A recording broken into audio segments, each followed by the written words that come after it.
Hello friends, कैसे हैं। आज का वीडियो है पूरे प्रश्न उत्तरों के साथ। ये है क्लास 8th के स्टूडेंट्स के लिए। सब्जेक्ट है साइंस, चैप्टर नंबर 11, 11वां चैप्टर है जिसका नाम है बल तथा दाब। सबसे पहले देखेंगे पाठ के अंदर वाले प्रश्न। ये प्रश्न है पृष्ठ संख्या 128 पर। चुंबक एक लोहे के टुकड़े को अपनी ओर आकर्षित करता है। क्या आकर्षण भी एक खिंचाव अभिकर्षण है? किसी चुंबक के दो समान ध्रुवों के बीच प्रतिकर्षण के बारे में आप क्या समझते हैं, क्या सोचते हैं? यह खिंचाव अभिकर्षण है या धक्का अपकर्षण है? उत्तर हाँ, आकर्षण भी एक खिंचाव है, अभिकर्षण है, क्योंकि इसमें एक वस्तु दूसरी वस्तु को खींचती है।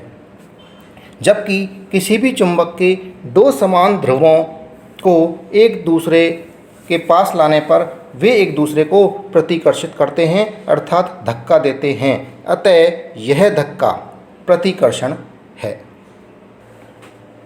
आपकी बुक में इस पाठ के अंदर ये प्रश्न है पृष्ठ संख्या 130 पर। यदि किसी वस्तु पर विपरीत दिशाओं में लगने वाले बल बराबर हैं तो क्या उस पर लगने वाले नेट बल शून्य होगा? उत्तर यस, बिल्कुल करेक्ट। हाँ, जब किसी वस्तु पर विपरीत दिशाओं में लगने वाले बल बराबर हैं तो उस पर लगने वाला नेट बल शून्य होगा, जीरो होगा। पाठ के अंदर ये प्रश्न है आपकी किताब में पृष्ठ संख्या 139 पर। जल संभरण के लिए प्रयोग किए जाने वाले पाइपों के लीक करते हुए जोड़ों या सुराखों से पानी के फव्वारे बाहर आना क्या पानी द्वारा पाइप की दीवारों पर लगाए जाने वाले दाब के कारण होता है?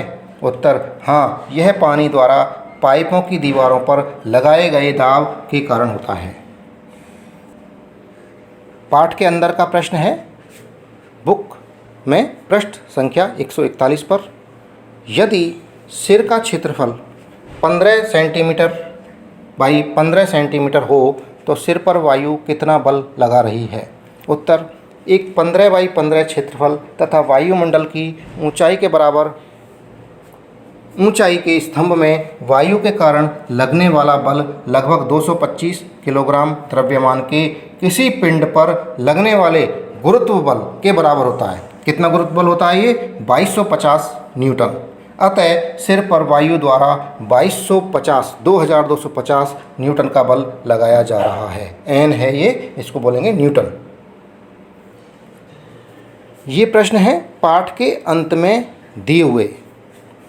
पहला प्रश्न है धक्के या खिंचाव के द्वारा वस्तुओं की गति की अवस्था में परिवर्तन के दो उदाहरण दीजिए। उत्तर धक्के के द्वारा वस्तुओं की गति की अवस्था में परिवर्तन के उदाहरण हैं। पहला है दरवाजे को बंद करना, दूसरा मेज पर रखी पुस्तक को आगे की ओर गतिशील बनाना। खिंचाव के कारण वस्तुओं की गति की अवस्था में परिवर्तन के उदाहरण हैं किसी मेज की दराज को खोलना, दूसरा दरवाजे को खोलना, तीसरा कुएं से पानी की बाल्टी को खींचना। प्रश्न संख्या 2, ऐसे दो उदाहरण दीजिए जिनमें लगाए गए बल द्वारा वस्तु की आकृति में परिवर्तन हो जाए। उत्तर बल द्वारा वस्तु की आकृति में परिवर्तन। पहला, प्लेट में गुथे हुए आटे को हाथ से नीचे की ओर दबाने पर आटे का आकार बदल जाता है। दूसरा, गेंद को हाथ से दबाने पर उसकी आकृति में परिवर्तन आ जाता है। तीसरा, साइकिल की गद्दी पर बैठने पर साइकिल में लगी कमाने की आकृति बदल जाती है। ये परिवर्तन होते हैं बल द्वारा वस्तु की आकृति में। प्रश्न संख्या 3, निम्नलिखित कथनों में रिक्त स्थानों की पूर्ति कीजिए। ये कथन है कै, खे, गै और घै। कै है कुएं से पानी निकालते समय हमें रस्सी को रिक्त स्थान पड़ता है, यहाँ रिक्त स्थान में आएगा। खे, एक आवेशित वस्तु अनावेशित वस्तु को रिक्त स्थान करती है। गै, सामान से लदी ट्रॉली को चलाने के लिए हमें उसको रिक्त स्थान पड़ता है। घै, किसी चुंबक का उत्तरी ध्रुव दूसरे चुंबक के उत्तरी ध्रुव को रिक्त स्थान करता है। ये रिक्त स्थानों की पूर्ति हैं। लाल रंग के जो शब्द हैं ये रिक्त स्थानों में आए हैं। क, कुएं से पानी निकालते समय हमें रस्सी को खींचना पड़ता है। रिक्त स्थान में आया खींचना। ख, एक आवेशित वस्तु अनावेशित वस्तु को रिक्त स्थान करती है, आकर्षित करती है। ग, सामान से लदी ट्रॉली को चलाने के लिए हमें उसको धकेलना पड़ता है। यहाँ रिक्त स्थान में आएगा धकेलना। घ, किसी चुंबक का उत्तरी ध्रुव दूसरे चुंबक के उत्तरी ध्रुव को प्रतिकर्षित करता है। रिक्त स्थान में आएगा प्रतिकर्षित। प्रश्न संख्या 4, एक धनुर्धर लक्ष्य पर निशाना साधते हुए अपने धनुष को खींचती है, तब वह तीर को छोड़ती है जो लक्ष्य की ओर बढ़ने लगता है। इस सूचना के आधार पर निम्नलिखित प्रकथनों में दिए गए शब्दों का उपयोग करके रिक्त स्थानों की पूर्ति कीजिए। ये शब्द दिए हुए हैं जिनका उपयोग करना है रिक्त स्थानों में। पेशीय, ऑब्लिक संपर्क, ऑब्लिक असंपर्क, ऑब्लिक गुरुत्व, ऑब्लिक घर्षण, ऑब्लिक आकृति, ऑब्लिक आकर्षण। क, धनुष को खींचने के लिए धनुर्धर एक बल लगाती है जिसके कारण इसकी रिक्त स्थान में परिवर्तन होता है। यहाँ रिक्त स्थान में शब्द आएगा, ये शब्द दिए हुए हैं इनमें से। ख, धनुष को खींचने के लिए धनुर्धर द्वारा लगाया गया बल रिक्त स्थान बल का उदाहरण है।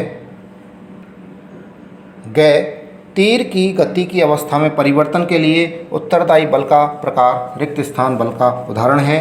घ, जब तीर लक्ष्य की ओर गति करता है तो इस पर लगने वाले बल रिक्त स्थान तथा वायु के रिक्त स्थान के कारण होते हैं। उत्तर में क, धनुष को खींचने के लिए धनुर्धर एक बल लगाती है जिसके कारण इसकी आकृति में परिवर्तन होता है। रिक्त स्थान में आएगा आकृति। ख, धनुष को खींचने के लिए धनुर्धर द्वारा लगाया गया बल रिक्त स्थान बल का उदाहरण है। पेशीय बल का, पेशीय आ जाएगा इसमें। ग, तीर की गति की अवस्था में परिवर्तन के लिए उत्तरदायी बल का प्रकार रिक्त स्थान बल का उदाहरण है। यहाँ आएगा संपर्क। घ, जब तीर लक्ष्य की ओर गति करता है तो इस पर लगने वाले बल गुरुत्व तथा वायु के घर्षण के कारण होते हैं। प्रश्न संख्या 5, निम्न स्थितियों में बल लगाने वाले कारक तथा जिस वस्तु पर बल लग रहा है उनको पहचानिए। प्रत्येक स्थिति में जिस रूप में बल का प्रभाव दिखाई दे रहा है उसे भी बताइए। क, रस निकालने के लिए नींबू के टुकड़ों को अंगुलियों से दबाना। ख, दंत मंजन की ट्यूब से पेस्ट बाहर निकालना। ग, दीवार में लगे हुए हुक से लटकी कमानी के दूसरे सिरे पर लटका एक भार। घ, ऊंची कूद करते समय एक खिलाड़ी द्वारा एक निश्चित ऊंचाई की छड़ यानी बाधा को पार करना। क, रस निकालने के लिए नींबू के टुकड़ों को अंगुलियों से दबाना। यहाँ बल का कारक है उंगलियाँ दबा रही हैं तो बल जो लग रहा है वो उंगलियों से लग रहा है। बल से प्रभावित वस्तु कौन सी हो रही है? नींबू। उंगलियों से दबा रहे हैं तो नींबू बेचारा प्रभावित हो रहा है और रिजल्ट क्या आ रहा है, परिणाम क्या आ रहा है? नींबू से रस निकल रहा है। तो यहाँ परिणाम में आ गया रस का निकलना। ख, दंत मंजन की ट्यूब से पेस्ट बाहर निकालना। यहाँ बल का कारक उंगलियाँ हैं, अंगुलियों से पेस्ट को हम दबा रहे हैं। जब बल लगा रहे हैं तो प्रभावित वस्तु कौन सी हो रही है? दंत मंजन की ट्यूब। परिणाम क्या आ रहा है? पेस्ट का बाहर निकालना। जैसी दबाया पेस्ट से दंत मंजन बाहर निकल रहा है। ग, दीवार में लगे हुए हुक से लटकी कमानी के दूसरे सिरे पर लटका एक भार।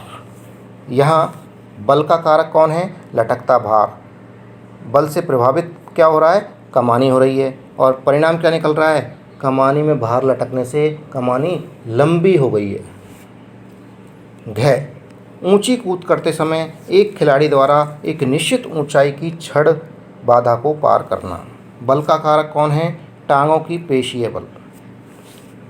बल से प्रभावित वस्तु खिलाड़ी का शरीर हो रहा है। परिणाम क्या हो रहा है? ऊंची कूद हो रही है। जब टांगों का पेशीय बल लगा तो खिलाड़ी का शरीर में एक्शन आया और उस एक्शन से रिजल्ट क्या आया? वो निश्चित ऊंचाई को उसने पार कर लिया या ऊंची कूद आ गई। प्रश्न संख्या 6, एक औजार बनाते समय कोई लोहार लोहे के गर्म टुकड़े को हथौड़े से पीटता है पीटने के कारण लगने वाला बल लोहे के टुकड़े को किस प्रकार प्रभावित करता है? लोहे को जब पीटेंगे तो क्या होगा? लोहे का टुकड़े का आकार बदल जाएगा। लोहे को गर्म करके पीटने पर लोहे के टुकड़े का आकार बदल जाता है। प्रश्न संख्या 7। एक फुलाए हुए गुब्बारे को संश्लिष्ट कपड़े के टुकड़े से रगड़कर एक दीवार पर दबाया गया। यह देखा गया कि गुब्बारा दीवार से चिपक जाता है। दीवार तथा गुब्बारे के बीच आकर्षण के लिए उत्तरदायी बल का नाम बताइए। इस बल का नाम है स्थिर वैद्युत बल। प्रश्न संख्या 8। आप अपने हाथ में पानी से भरी एक प्लास्टिक की बाल्टी लटकाए हुए हैं। बाल्टी पर लगने वाले बलों के नाम बताइए। विचार विमर्श कीजिए कि बाल्टी पर लगने वाले बलों द्वारा इसकी गति की अवस्था में परिवर्तन क्यों नहीं होता है। उत्तर: जब हम अपने हाथ में पानी से भरी प्लास्टिक की बाल्टी लटकाए हुए हैं तो उस पर निम्न बल कार्य कर रहे हैं। पहला बल है पानी का गुरुत्वाकर्षण बल, जो नीचे की ओर है, पृथ्वी की ओर है। दूसरा, हाथों का पेशीय बल, जो है ऊपर की ओर, बाल्टी को ऊपर रख रहा है। चूँकि दोनों बल एक दूसरे के प्रभाव को समाप्त कर देते हैं, नष्ट कर देते हैं, अतः दो बल लगने के बावजूद बाल्टी की गति की स्थिति में कोई परिवर्तन नहीं आता है। बाल्टी के भार के कारण से पेशियाँ खिंच जाती हैं। प्रश्न संख्या 9। किसी उपग्रह को इसकी कक्षा में प्रमोचित लॉन्च करने के लिए किसी रॉकेट को ऊपर की ओर प्रक्षेपित किया गया। प्रमोचन मंच को छोड़ने के बाद रॉकेट पर लगने वाले दो बलों के नाम बताइए। प्रमोचन मंच को छोड़ने के तुरंत बाद रॉकेट पर लगने वाले दो बलों के नाम बताइए। उत्तर: लॉन्च्ड रॉकेट पर लगने वाले बल हैं, पहला धरती पर गुरुत्वाकर्षण बल, जो नीचे की ओर है। दूसरा, ईंधन के जलने से उत्सर्जित गैसों का निर्मोचित बल, ऊपर की ओर। प्रश्न संख्या 10। जब किसी ड्रॉपर के चंचू यानी नोजल को पानी में रखकर इसके बल्ब को दबाते हैं तो ड्रॉपर की वायु बुलबुलों के रूप में बाहर निकलती हुई दिखलाई देती है। बल्ब पर से दाब हटा लेने पर ड्रॉपर में पानी भर जाता है। ड्रॉपर में पानी के चढ़ने का कारण है, सही ऑप्शन है घ, वायुमंडलीय दाब। वायुमंडलीय दाब के कारण ड्रॉपर में पानी भर जाता है। दोस्तों, इसी के साथ में ये वीडियो समाप्त हुआ। जो चैनल पर नए हैं वो चैनल को सब्सक्राइब ज़रूर कर लें। वीडियो पसंद आ रहा है वीडियो को लाइक ज़रूर करें। धन्यवाद, थैंक यू।